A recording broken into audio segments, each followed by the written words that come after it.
Nosso estudo de hoje está no livro Atos dos Apóstolos, capítulo 8, versículo 31. E ele respondeu: como poderei entender se alguém não me ensinar?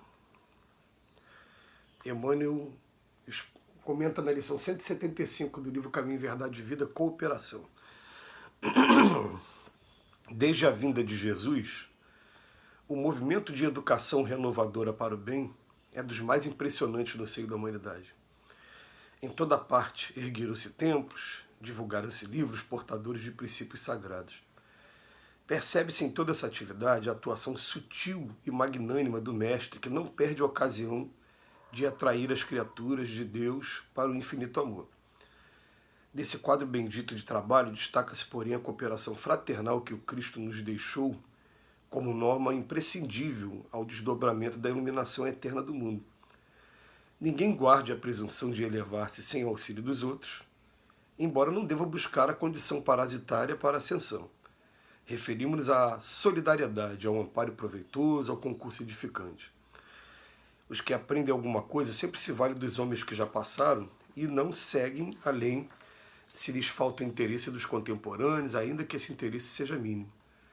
Os apóstolos necessitaram do Cristo, que por sua vez fez questão de prender os ensinamentos de que era o divino emissário às antigas leis. Paulo de Tarso precisou de Ananias para entender a própria situação. Observemos o versículo acima, extraído dos Atos dos Apóstolos.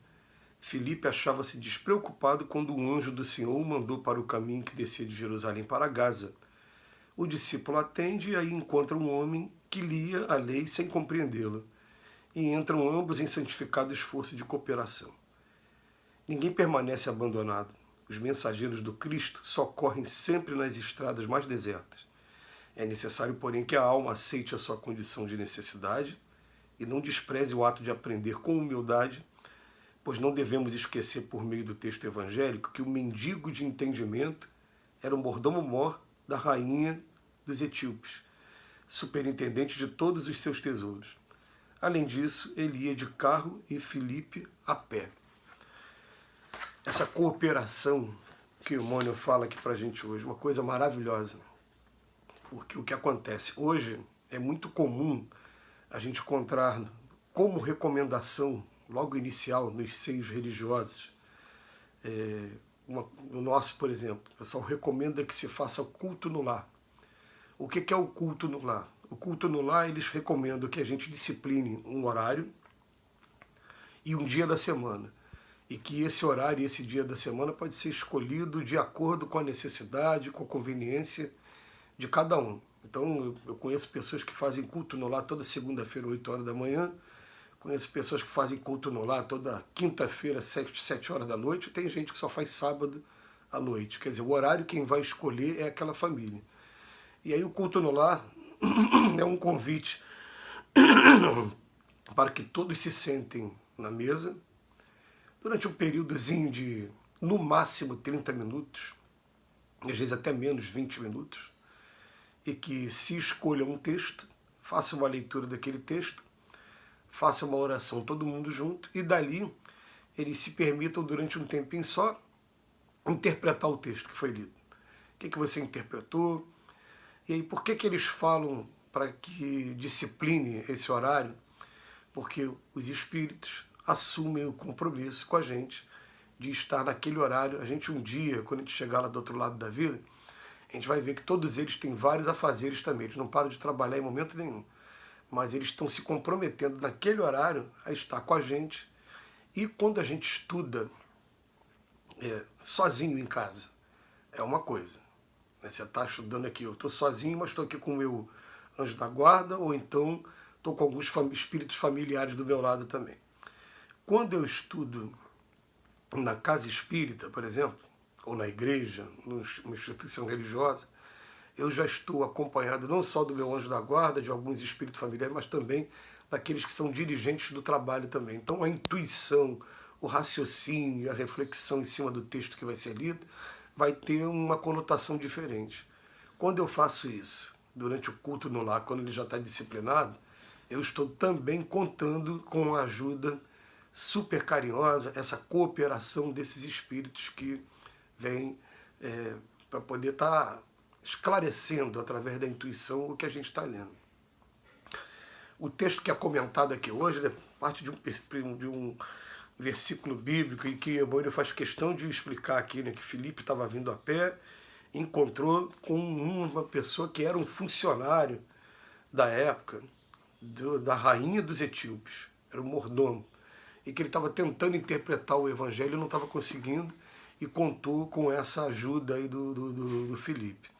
Isso vai acontecer o tempo todo, e muitas das vezes, por curiosidade, muitas das vezes em momentos que a gente nem espera, como por exemplo, essa semana agora eu tive um momento desse, de um amigo de trabalho que ele se declara ateu, e ele veio fazer uma pergunta para querer tirar uma dúvida, você que gosta de estudar religião, né, e tirou uma dúvida comigo, e aí eu tenho que buscar qual é a palavra certa, a maneira certa de explicar, de maneira que não fique para ele aquela coisa parecendo que está sendo só um jogo de fé, né?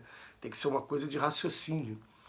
E até ele estava me perguntando se é possível que pessoas, às vezes, pessoas que não tiveram oportunidade de ter uma formação educacional aqui na Terra, é possível que de repente eles se transformem em líderes religiosos.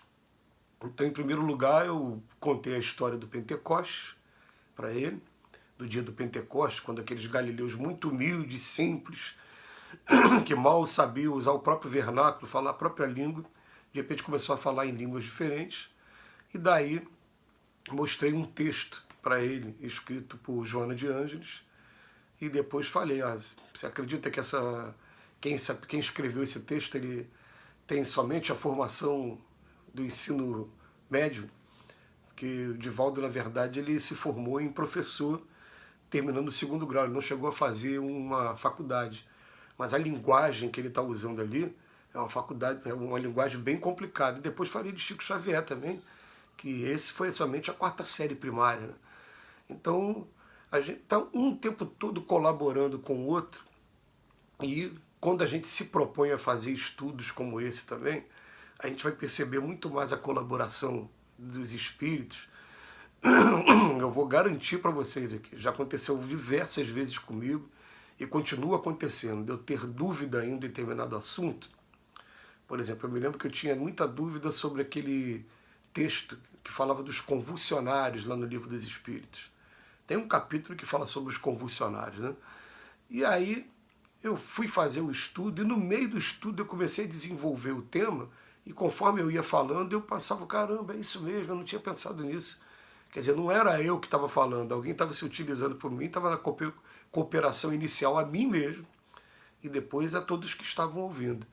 Então, a gente vai perceber que durante esses estudos, principalmente, gente, aí vem uma recomendação muito legal para aqueles que fazem uso da palavra.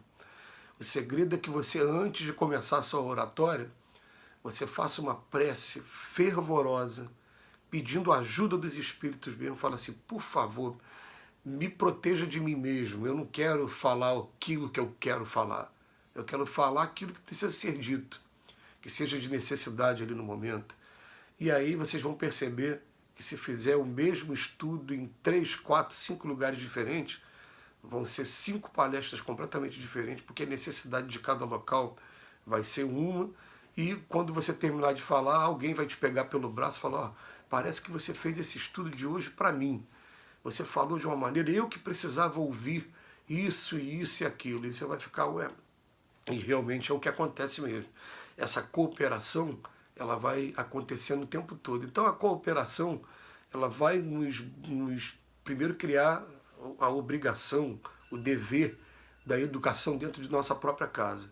Então o primeiro objetivo nosso aqui com esse estudo de hoje é vamos fazer de tudo, mesmo que a gente tenha os obstáculos, mesmo que não sejam todos que participem, mas vamos fazer de tudo para a gente poder disciplinar inicialmente o culto no lar dentro da nossa casa. Conseguiu estabelecer esse períodozinho em que a gente está chamando para dentro da nossa casa, esses que são os anjos aí desse mundo, esses que são esses espíritos maravilhosos, aí depois o resto a gente vai estar sempre sendo intuído por eles e vai buscar depois, através da vigilância e da oração, procurar sair do caminho o menos possível, Que Jesus nos abençoe hoje e sempre.